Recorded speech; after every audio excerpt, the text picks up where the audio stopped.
You're stuck on a 10-hour flight with a student athlete. Who would it be? Travis Hunter. Travis Why? Hunter, why? Travis Hunter is hilarious. He's entertaining. Anybody. It could be athlete. It could be a family member. It could even be Seren Petro himself. Yeah. Sorry, Seren. Probably not. And I waited, and then finally it was like 3 a.m. one random day, and he reached back out, and he was like, "Sure, come on in out." the morning? Yeah, 3 a.m. Even though I sucked at all the game shows, they really helped me get going in front of What them. happened during the game shows? Man, I think I was the first ever intern to get negative points on Negative. I believe it. on Intern Jeopardy. Yeah, I think I just panicked. Okay, whenever I'm ready. He gets it. I mean, he gets it because it's like the whole like pre-production stuff. No, I don't think you understand. Cray is like the before Easton. Oh man. Okay. I'm honored. Okay. All right. Welcome back to the Next Gen podcast. I am so excited for today's episode. It's special for me because this is my first ever 810 friend, which then led into a long, now I'm buddies with everyone, I feel like. Yeah, I've heard the stories about Cray and especially about this the golf tournament last year. And one of our sales guys, Zach Overton, was hyping Cray up. I'm like, okay, let's go. So let's get Cray on in here. What's up, dude? What's going on? Now I'm kind of scared. You've heard stories. I don't know. I heard that you were stories. very clutch. Like just that you were in the right place at the right time, and heard a lot of good things. That golf tournament was probably my favorite memory at 810. It was a blast. Why is that? I don't even know if I can say. Say all the good. I mean, positive we're stuff. of age now. Oh, so. Yeah. We were drinking and just talking the whole time, and it was great to get a feel that everyone there really cared about each other. And I still talk to some of those guys to this day. Like I was texting Briscoe today. Oh, really? Yeah. So it's see where he's going. Lifelong friends, and it's just opportunities like that you don't get anywhere else. Awesome. For sure. Okay, before we get into too much, because Yes. I know we'll yap. Easton will yap. We've struggled with this every episode that we just go. I try to start off with some like icebreaker questions. And then we'll kind of get into everything. So just gut reaction. First thing you can think of. I know. Oh, Easton, context. Cray was Seren's. He's spell check before spell check, essentially. Spell check before spell check. Awesome. Spell check is one of this summer's interns who actually interviewing later today. So instead of the 2-minute drill, we have our own version here. It's a little different. It's like Walmart version, but that's okay. Yeah. Okay. You're stuck on a 10-hour flight with a student athlete or just any athlete. Who would it be? Travis Hunter. Travis Hunter, why? Travis Hunter is hilarious. He's entertaining. I don't know if you guys see his TikTok or all of his social media. The guy just seems like a blast, and I think he could keep me entertained for 10 hours. What would you guys talk about? Football. If he could slide me some of that NIL money. For real. Pretty much everything. He just seems like a great guy too. He kind of stays away from a lot of the drama, and I respect that. Awesome. Okay. Who is your biggest broadcasting mentor or inspiration? Probably Kevin Harlan, or after 810, Seren Petro. Petro, really good guy. I mean, I can't sit here and talk enough about what he did for me. Really opened my eyes to the light of everything, and it got me to where I am today, and I am super thankful for it. But never had a guy that I've respected but feared as much as Seren. That's fair. Yeah, he can. Yeah. I'm finally getting over my fear. Yeah, so. he's cool. Yeah, I think I'm starting to get over it too. At first, I was like so scared of Seren, but then like once you like talk to him, he's so easy to talk to, and he's just so understanding, and he's been there, done that. So yeah, he's got some great stories too. So if you ever get a chance to hear him, They're interesting, that's for sure. We spent like 6 hours with him yesterday at Twin Peaks, so Right, on a You've- remote. yeah. All right, what is your biggest superstition? Breaking a mirror. Have you ever done that? No, but it just So it ugly. seems It just scary. like It just seems scary. Yeah. Yeah, Okay, fair enough. if you break it, have you heard of that superstition? If you break a mirror, it's like, what is it? How many years of bad luck or 10 something? years of bad luck. 10 years of right. bad luck. Yeah. That's a lot of years. Yeah. I don't know. Okay. You're on an island. Who are you taking? Stranded on a desert island. Ooh, something like anybody? that. Anybody. It could be athlete. It could be a family member. It could even be Seren Petro himself. Yeah. Yeah. Sorry, Seren. Probably not. Probably Steve Irwin. Steve Irwin. Steve Irwin. That's R.I.P. such a good call. I Yeah, know. Who knows more yeah, about what's going on than Steve Irwin? Yeah, he's the Fair one enough. guy that if there's an alligator coming your way, he's gonna like do some things to like maneuver it and just direct it the other way. Yeah. That's awesome. That's a good answer. Right. Okay. Now that we've got started, I want to go back to the very start of your 810 career. Walk me through, how did you get your internship? What was your first day like? You're thrown into the 810 world. How did you adjust to that? Oh man. So the way I got my internship was I'd always listened to 810 when I was working back home, small town. You can vouch. It's I've been to Sabetha. Yeah. it's not great. I love the place, but not big. So my boss at the time told me, he was like, "Hey, you've been doing radio. Why don't you apply for an internship?" And I was kind of scared, but one night I just emailed Seren and I was like, "Hey, if you have any openings for a intern, I would love to take it." And I waited and I waited.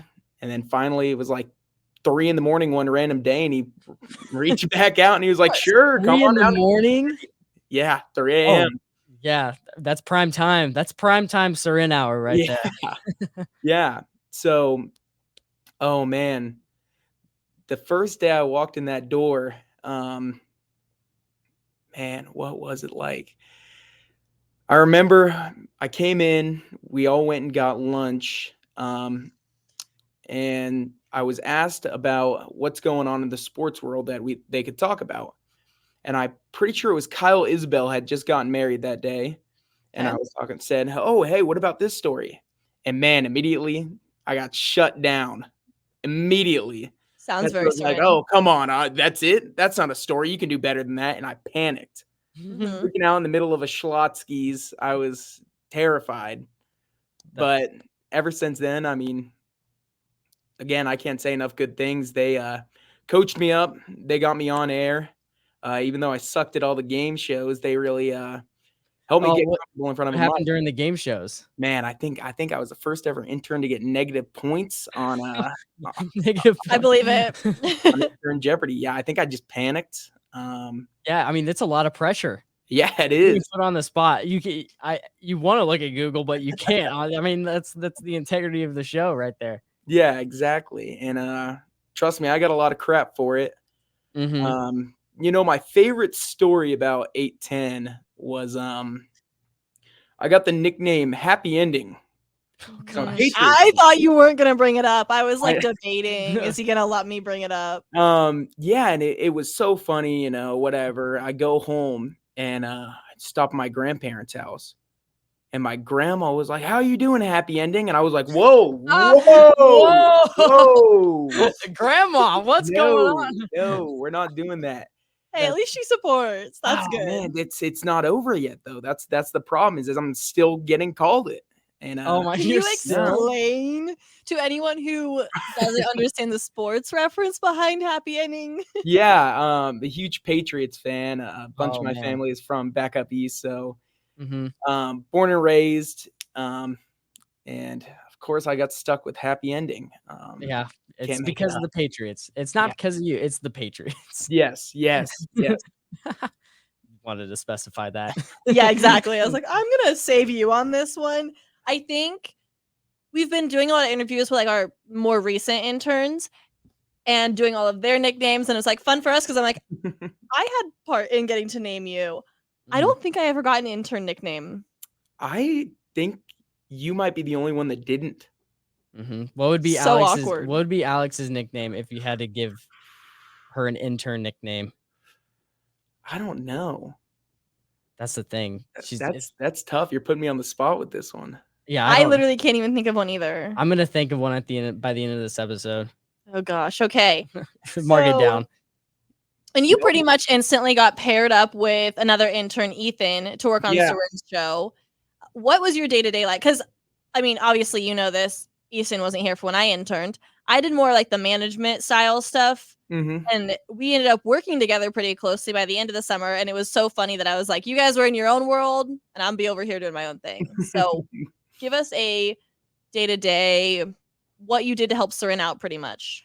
Oh, so usually, so I'm not from the area. So I would wake up around 6, I worked at a moving company from 7 to 10. And then I would take about a 45-minute drive to the station, get there at about 11, and then start doing anything they wanted me to. I did a lot of spreadsheet work, doing all things like that, finding things for them to talk about on the show. And then I would find the kicker every day. So something that I thought was interesting that they could talk about right at the end of a segment. And that kept me busy for the most part. But every day would be something different, whether it was going and getting them coffee or hopping on the mic and talking with them. So you and Spellcheck have that in common. That I think Hayden would always go get Quick Trip Dr. Peppers. Yes, that's it. That's it. I was learning the board with Adam, and it was like one of my first 2 weeks, and they just sent Hayden on a run, and man, that was clutch. So yeah, it's great. I still remember half Diet Coke, half Coke Zero, no ice. That's his go-to. Yeah. Or is that Serin's? That's Serin's. It's burnt in my mind. Really? Yeah. What's it again? What was that? It was Diet Coke. Let me write this down. Half Diet Coke, half Coke Zero, and then no ice. Okay. Every time. Good to know. So moving forward, where I enter the picture, the golf tournament. That day for me was one of my favorite, and I think I hyped it up to all the interns this summer, being like, this will be the best day of your summer. And I think it was, personally. Cray and I got stuck on a hole. We were basically bartending. We were talking to any of the clients, or was that we were there for client one, or were we there for the listener? We did the client one first. Yeah, so that was when we were together. And that day, I think, is when I felt like I'm not just a person walking around 810, like I am involved in the family. I don't know if you had that same experience, but yeah, definitely. Delirious. I felt like from the minute I walked in that door that the whole company really accepted me as family, and I can't seriously say enough good things about them.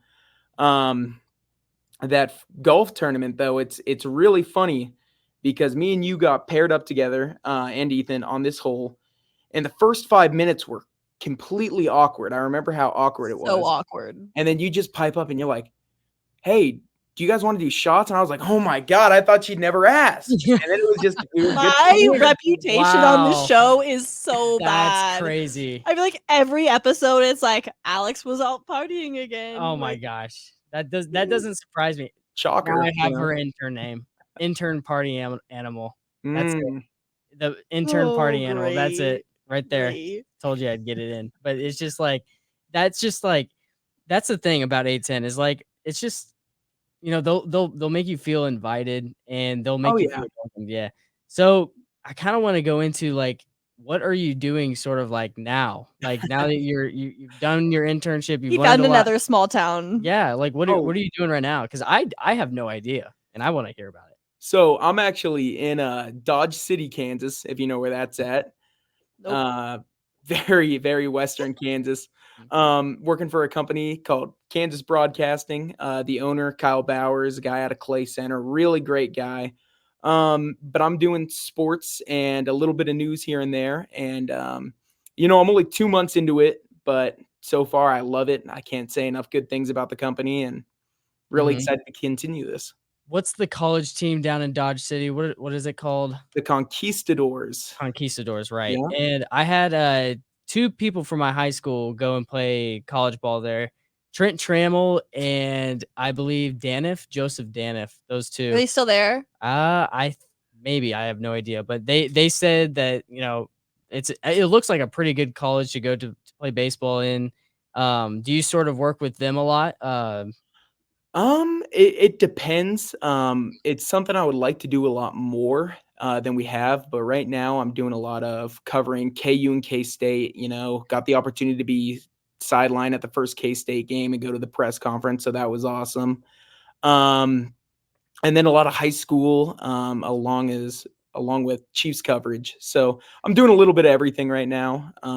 Mainly high school because high school sports just kicked off. Doing a coach's show, talking to them once a week, and getting caught up on their season. But yeah, What's the strategy behind doing high school sports? oh man, keep it entertaining.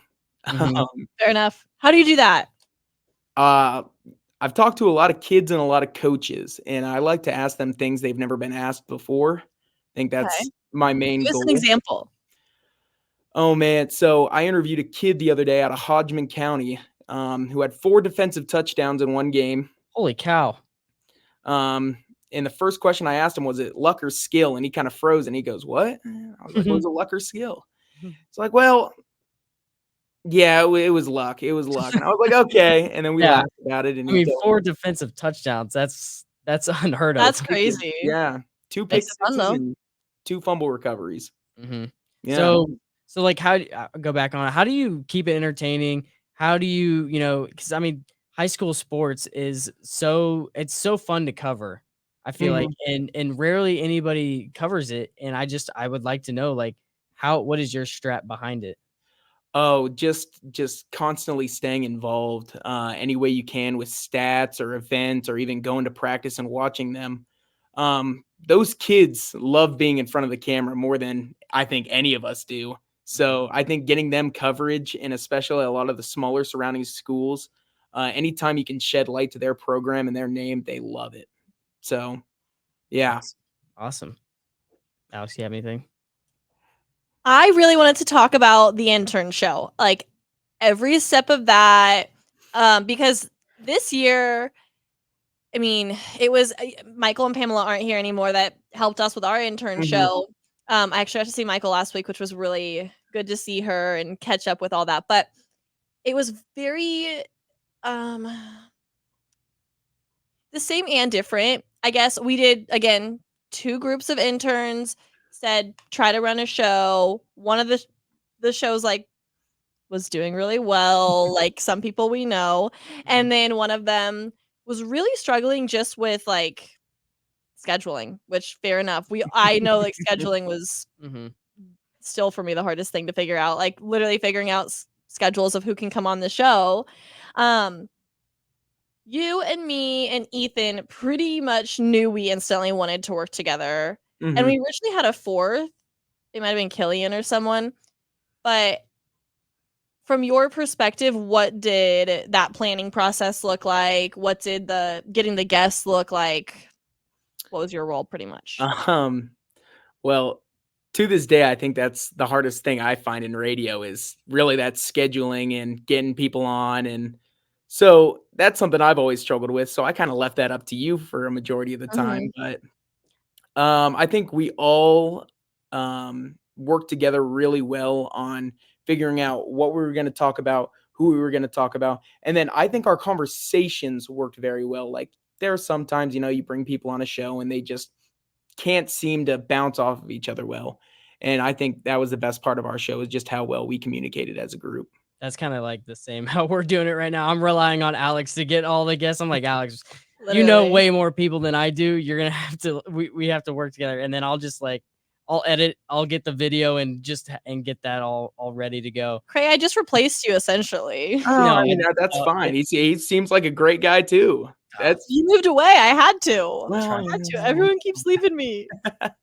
Well, I'm here to stay for 810 for as long as possible, so I've so moved on from interns, I guess. Now I'm going with full-time employees. yeah. So, you said you covered Kansas, K-State. What do we think of KU right now? man, it hurts because I'm a KU fan. Are you? I I am. stopped one to the right in front of me right now. I know you're struggling with directions Yeah, there. yeah. I was gonna say right of me, but it's like flip. But what do we think of Kansas? Man, the beginning of this year, I was like, we got an easy schedule. We've got the skill position guys to have a great season, and we just can't limit the turnovers. And it's frustrating as a fan to watch, but so far, JD6 hasn't been able to keep those turnovers under check, and I think it's reflected poorly, obviously. I mean, we're 1-2. I don't know if it's all ready to start calling his name, but Cole Ballard might be on the sidelines getting ready at any time because if he has another game where he throws 2 or 3 picks, I think it's time to maybe go a different route. And Alex, what did I text you the other day? I said don't be mad, but Kansas may need to look a different direction if things don't start going well for JD. So as soon as he said "don't be mad," I just stopped listening. Yeah, so that's when you just I was like, that's your opinion. Just wanted to throw a rock at me, just right in the forehead.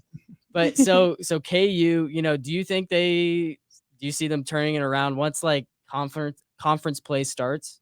Yeah, I believe in Leipold and in that whole coaching staff. I really do think Devin Neal can be a Heisman candidate. He's already averaging 6.5 yards per carry on the season. I think that's one thing we need to focus on is handing him the ball more, getting him more touches, kind of shying away from the air raid offense they're going for. But I do think that with better quarterback play, we can get things under check.